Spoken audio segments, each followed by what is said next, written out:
자, 계속 읽어봅시다.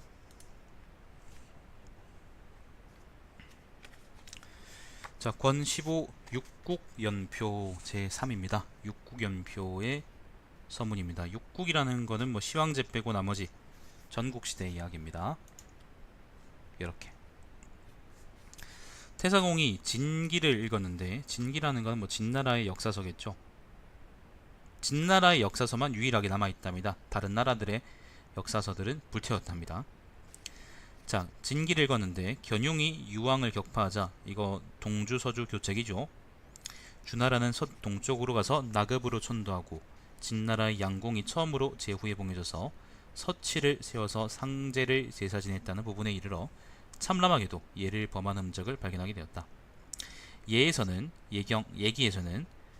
천자는 천지에 제사 지내고 제후는 자신의 봉역 내에서 명산대천에 제사 지낸다 라고 했다. 당시 진나라는 융적의 풍속이 뒤섞여서 그들은 포악함을 앞세우고 인애를 뒤로하며 번신의 지위에 있으면서도 교사의 일을 행하니 군자들이 걱정하고 두려워하기 시작하였다. 문공에 이르러서는 농지방을 넘어와서, 농이라는 건 여기 농서지역을 의미합니다. 요 지역을 의미합니다. 자, 농지역을 넘어 이적을 물리치고 진보를 귀히 받아들이며 기와 옹 사이에서 기틀을 잡았다. 그리고 목공이 통치하여 진나라의 동쪽 경계가 황하까지 확장되자 제나라의 환공이나 진나라의 문공과 같은, 북쪽 진나라의 문공 같은 중국의 후백과 세력이 대등하게 되었다. 이때부터 배신이라는 거는, 그러니까 제후나 대부들이요, 천자에 대해서 자기를 지칭할 때 배신이라고 했답니다. 자, 배신들이 정권을 장악하고 대부들이 세습하여 녹을 먹고 육경이 진나라의 권력을 마음대로 하고 정벌이나 회맹할 때 그들의 권세는 다른 제후들을 압도하였다. 전상이 간공을 살해하고 제나라를 보조하는데도 제후들은 태평하게도 그를 토벌하지 않았으며 해내에서는 전공만을 다툴 뿐이었다. 삼국은 나중에 끝내 진나라를 분할하였으며, 여기서 삼국이라는 것은 위나라, 조나라, 한나라를 의미하죠. 저기 북쪽 진나라를 분해해서 이렇게 세 나라가 나온 겁니다. 자, 진나라를 분할하였으며 전화 또한 제나라를 멸하고 이를 차지하니 강제가 전제로 바뀐 걸 얘기하는 겁니다. 육국이 강제해진 것은 이때부터였다. 각 제후들은 병력을 강화하여 적국을 병합하기에 힘써 음모와 사기가 자행되었으며 종횡과 단장의 의론이 일어났다. 종횡과 단장이라는 건 외교술 이야기입니다. 왕명을 사칭한 제후들이 벌떼처럼 판을 치고 맹세하고, 그리고서도 믿음을 저버리니 인지를 두고 부를 나누어줘도 가져도 약속할 수가 없었다. 진나라는 처음에는 작은 나라였으며 중원에서 멀리 떨어져 있기 때문에 제하는 이를 배척하여 융족과 동등하게 대하였는데, 헌공 이후로부터는 늘 제후들의 가운데서 군림하였다. 그러나 진나라의 덕의를 논한다면 노나라나 위나라의 포악한 자보다도 못하였고, 위나라라는 거는 여기 작은 위나라를 의미하는 건데, 여기서 이제 그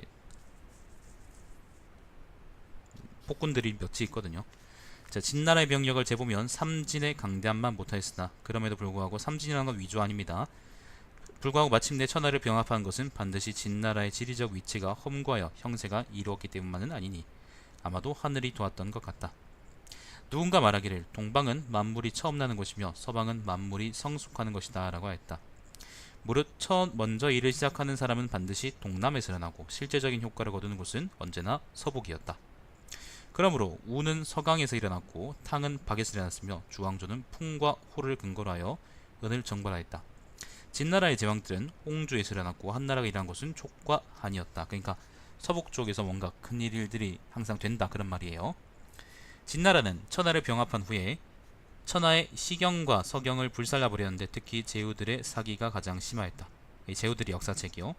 이는 여기에 진나라를 풍자한 말이 실려 있었기 때문이다. 그래도 시경과 서경을 다시 볼 수 있게 된 것은 이러한 책은 대부분이 민가에 소장되어 있었기 때문이며 역사를 기록한 전적은 오로지 주왕실에만 소장되어 있었기 때문에 없어진 것이다.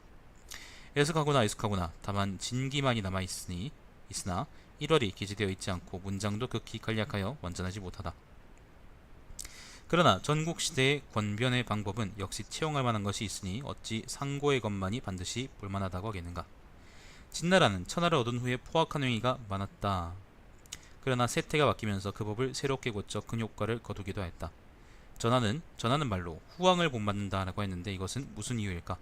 그것은 후왕은 자신과 근접해 있으므로 풍속의 변화도 서로 비슷하여 설사 그 이론이 천하다고 해도 실행하기 쉽기 때문이다. 학자는 자기가 견문한 바에 얽매여서 진왕조의 재위기간이 길지 않은 것만을 보고 그 처음과 끝을 살피지 못하여 이로 인해서 모두들 비웃으며 감히 칭찬의 말을 하려 하자느니 이는 귀로 음식을 먹는 것과 다름이 없다. 슬프도다. 나는 그리하여 진기의 기록에 의해서 춘추를 계승하여 조나라의 원왕에서 시작하여 6나라의 육국시대의 시사를 표로 만들어 2세에 이르니 모두 270년이다. 여러가지 견문한 바 흥패의 원인을 적어놓아 후대의 군자가 있어 열람할 수 있도록 하고자 한다. 요게 육국연표입니다. 육국연표 제3 권시보 육국연표 제3의 서문이었습니다. 지금 내가 읽어보니까 진짜 문장이 깔끔해요. 진짜로 깔끔해요. 감탄할 정도로 깔끔한데, 깔끔하고 이제 자기 할 말만 딱 하잖아요. 지저분하게 무슨 고사를 들이밀거나 그러지 않는단 말이지. 적절하게 고사를 들어도 참 멋진 문장이라는 생각이 듭니다. 자, 계속 읽어볼까? 일단 영상 끊겠습니다.